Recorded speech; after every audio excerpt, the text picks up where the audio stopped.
All right, welcome to BreitWerks. So you're ready to assemble your Camrack onto your cylinder heads. And couple of tips.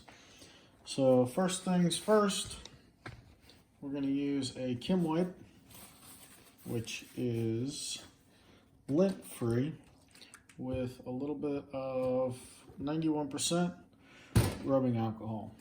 And we're just going to clean everything. So for the video, I'll probably clean these pretty quick because we already went over them once. You also want to clean the other side, which is going to be the cylinder head. So last time through, making sure you've gotten everything off.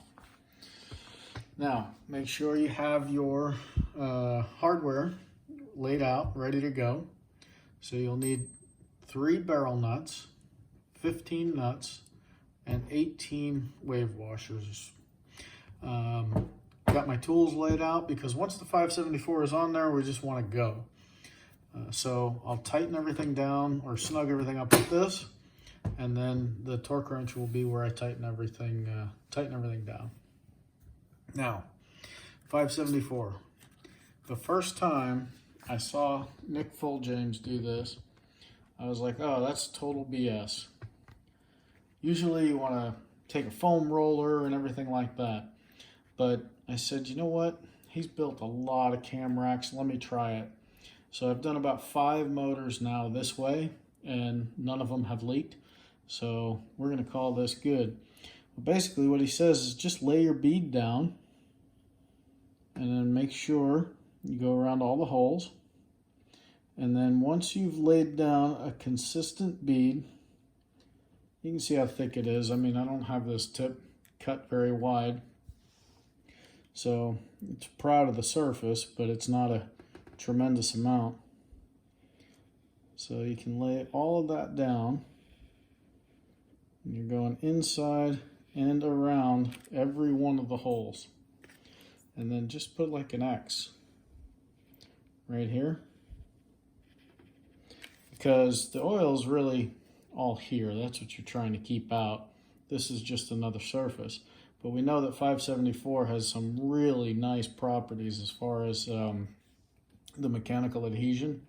So this just helps us to make sure that we're doing everything we can to keep the head on there so that nothing around here wiggles. So go around. I'll finish this one off. Put an extra little dab around there. It's the foam roller thing. You got to get the right roller. It needs to be a very firm foam.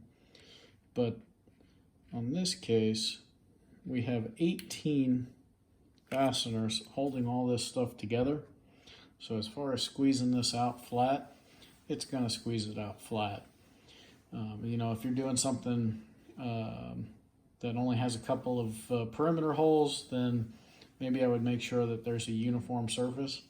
But for this application, this will save you a little time and a little bit of effort. So I wish you luck. We'll put this guy on. We'll torque him according to the specs. But if you lay everything out ahead of time, you should make it nice and easy so that when you get into the time crunch of, now I'm trying to put something together that has sealant on it, you've got everything laid out. You don't have to run to your toolbox. You're just ready to go. All right, thanks for watching. Check us out at BreitWerks.com.